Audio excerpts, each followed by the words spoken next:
جی بندہ ہے جو امام ہے نا، اس سے سوال کیا تھا کہ حیات کے بارے میں کیا عقیدہ ہے اس کا، تو اس نے کہا ہے کہ حضور صلی اللہ علیہ وسلم کی حیات برزخی ہے اور جنت والی حیات ہے نا، پشاور کا ہے اشاعت والا ہے، لیکن یہ کہتا ہے کہ جب ہم قبر پہ جا کے درود پڑھتے ہیں تو وہ حضور صلی اللہ علیہ وسلم کو اللہ سنا دیتا ہے، قبر میں زندہ نہیں۔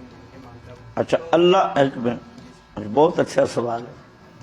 اللہ سنوا دیتا ہے، جی اللہ نے بتلایا ہے، اللہ نے کہاں بتلایا ہے؟ تو یہ افتراء علی اللہ ہے۔ دیکھو غیب کا معاملہ ہے نا، ایک آدمی کہتا ہے کہ اللہ سنوا دیتا ہے، اب یہ بات اللہ نے کہیں فرمائی ہے؟ اس کو کس نے بتایا کہ اللہ سنوا دیتا ہے؟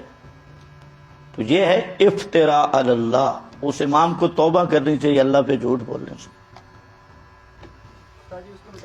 مسئلہ یہ ہے، اس نے یہ جملہ غلط کہا۔ مسئلہ یہ ہے کہ موت کے بعد کوئی مقرب ہو یا عامی ہو،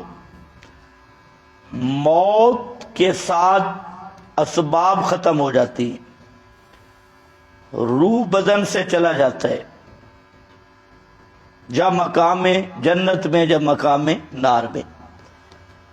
اب سننے دیکھنے کے اسباب جب ختم ہے، صلاحیت صفت ختم ہے، تو مسئلہ یہ ہے کہ عادتاً کوئی میت نہیں سنتا، یعنی میت میں صلاحیت قابلیت سماع کی نہیں۔ اگر اللہ چاہے کسی کی کوئی بات کسی مردے کو سنا دے تو اللہ سنا سکتا ہے، سناتا ہے، اس کے لیے دلیل چاہیے۔ سنا سکتا ہے، یہ اللہ کی قدرت ہے۔ ان اللہ یسمع من یشاء، اللہ سنا سکتا ہے۔ اور عند القبر کی بھی کوئی قید نہیں کہ وہاں قبر پر۔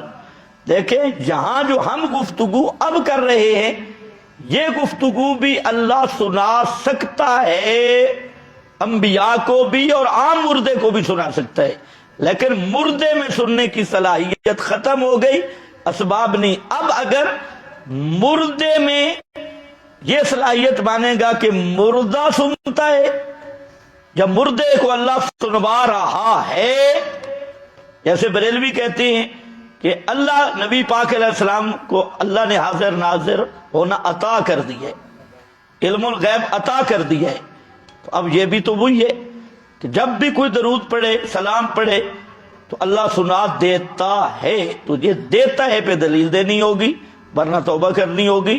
ایک ہاں یہ بات ہے اللہ سنا سکتا ہے، میری یہ گفتگو بھی، دنیا کی کوئی آواز جس کو چاہے سنا دے، یہ اللہ کو طاقت ہے، اللہ کو قدرت ہے۔ پر بات اتنی ہے، باقی رہ گیا مسئلہ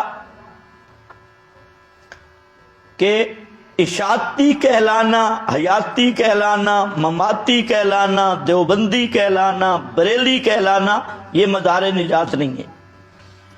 مدار نجات ہے ما انا علیہ و اصحابی۔